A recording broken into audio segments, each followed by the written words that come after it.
Muy buenas, amigo de Internet, ¿qué tal estás? Hoy me gustaría hablar contigo de unos temas bastante delicados que serían el tema de los abusos, de todos esos escándalos que están venga a salir, que si bien es verdad que numéricamente son muy bajos en comparación con otras instituciones o con otros grupos, ¿no? Estamos hablando de un 1 y pico por cien de casos.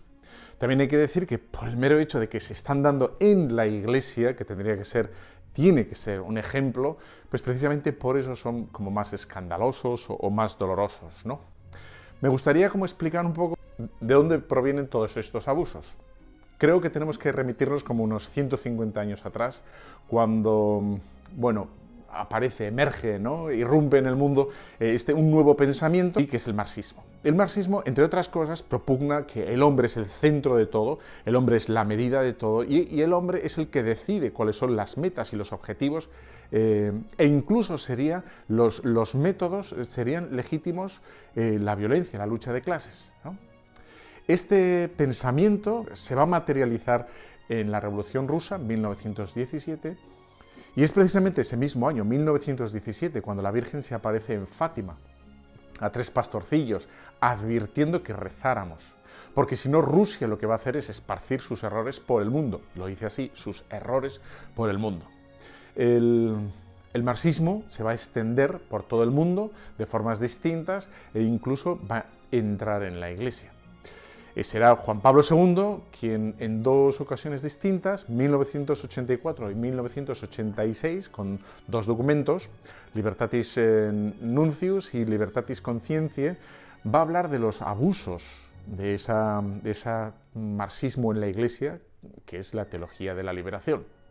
Es Juan Pablo II quien advierte que la única modo de cambiar las estructuras es a través del corazón del hombre, es decir, de la conversión, de la oración, de la penitencia, de los sacramentos. Va por ahí un poco el tema, ¿no? Pero aquí no acaba todo. El marxismo va a tener su propia revolución, digamos, sexual, que es muy conocida, en 1968. Ahí también propugna lo que estamos viviendo ahora, ¿no? Pone las bases, entonces, de lo que ahora ya es una realidad. El hombre es dueño absoluto, define de forma absoluta cuál es el objeto, el fin y el método y los medios de la sexualidad. Ante este nuevo discurso, la Iglesia queda en silencio, como acomplejada. El Papa Pablo VI va a intentar salir en contestación de esta nueva revolución sexual de 1968, con una encíclica, la Humane Vitae, que va a ser rechazada por muchísimas conferencias episcopales y por muchas universidades, por muchos teólogos y por muchos sacerdotes, ¿no? De tal manera que en la Iglesia se va a dar, efectivamente, un vacío por complejo y un silencio de la doctrina clásica, milenaria de la Iglesia, que ha dado tantísimos frutos, ¿no? Ha dado frutos de vocaciones, ha dado un montón de vocaciones sacerdotales, a la vida consagrada, a la vida contemplativa, y ha conseguido estas enseñanzas también un montón de familias unidas y de familias numerosas felices, ¿no? Bueno, esto que se va a interrumpir más o menos en los años 60, los años 70, y durante años, lo puedes comprobar tú, ¿no? Va a haber un silencio en la Iglesia sobre el tema de la sexualidad. De tal manera que lo único que va a hacer la Iglesia, más o menos hablando, es reflejar el fenómeno de la sexualidad y de los hábitos y de los comportamientos del mundo, o va a ir progresivamente acercándose la Iglesia al mundo, en vez de convertir la Iglesia al mundo, ¿no? Y explicar cuál es realmente el significado más auténtico y genuino de la familia y de la sexualidad.